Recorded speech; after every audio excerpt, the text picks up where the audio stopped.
Bonjour à vous, je me présente, Sarah Scantlon, je suis agronome, je suis responsable des stages en agronomie.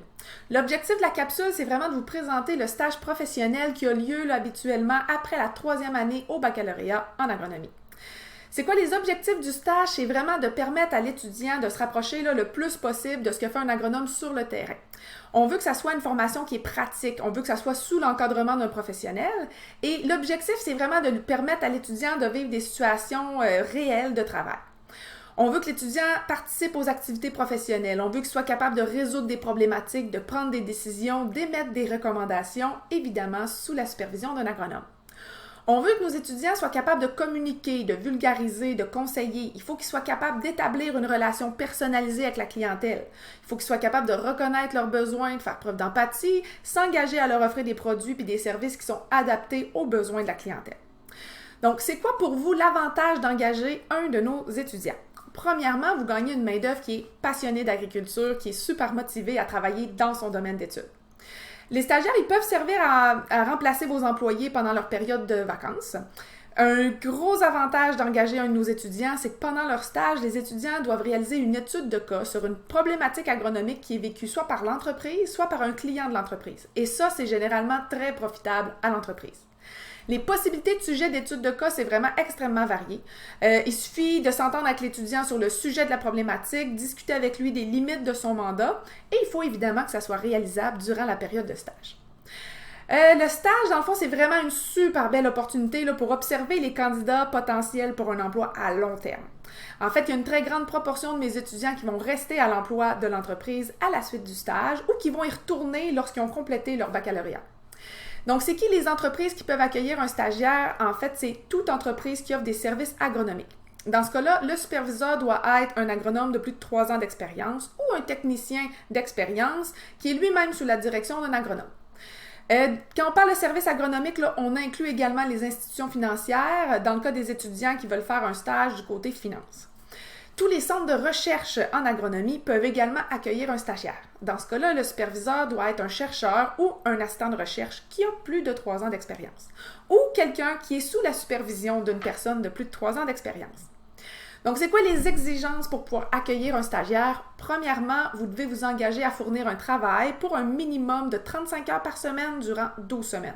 Ça peut être plus, mais ça peut pas être moins.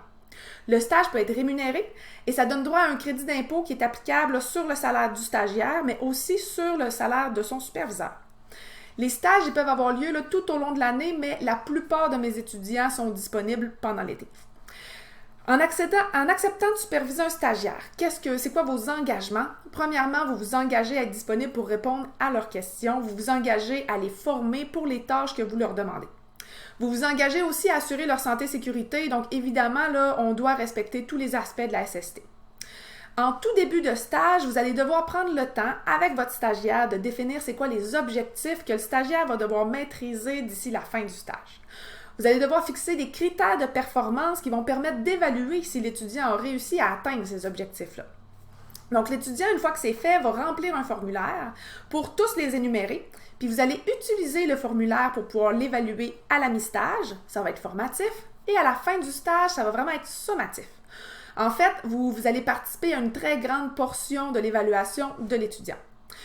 Vous allez également participer à l'évaluation de son étude de cas. Donc, l'étudiant doit rédiger un rapport et il doit aussi le présenter oralement en entreprise, donc idéalement devant les membres de son équipe ou devant les producteurs pour qui il a fait l'étude de cas.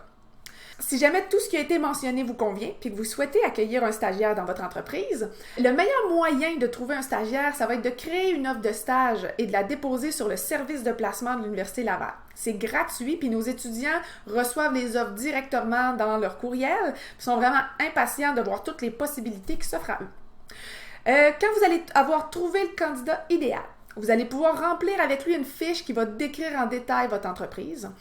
Remplir une deuxième fiche qui va décrire toute l'offre de stage. Donc, quand vous aurez discuté de toutes les conditions avec les étudiants, vous allez avoir convenu du salaire, du nombre d'heures par semaine, du nombre de semaines. On n'oublie pas que c'est un minimum de 35 heures semaine, minimum 12 semaines. Vous allez décrire en détail toutes les tâches qui vont lui être confiées. Et là, votre stagiaire va pouvoir initier le processus d'approbation du stage qui se termine par la signature d'une convention de stage. À ce moment-là, dans la convention, tous les détails dont je viens de parler vont être mentionnés et toutes les obligations de chacun vont être notées. Quand votre stagiaire, vous-même et moi, en tant que responsable de stage, on va tous avoir signé le document, le stage va pouvoir débuter. Idéalement, on veut que le 1er avril de l'été avant le stage, toutes les conventions soient signées et déposées sur le site de stage. C'est la responsabilité de votre étudiant, mais il doit avoir votre signature pour pouvoir le déposer. Si jamais vous avez des questions, n'hésitez jamais à me rejoindre. Je suis là pour répondre à vos questions, donc soit par téléphone 418-656-2131 au poste 41 24 33, soit par courriel sarah.scantlon@fsaa.ulaval.ca. Sur ce, je vous souhaite une super belle journée, puis surtout, je vous souhaite de trouver le candidat idéal pour votre entreprise.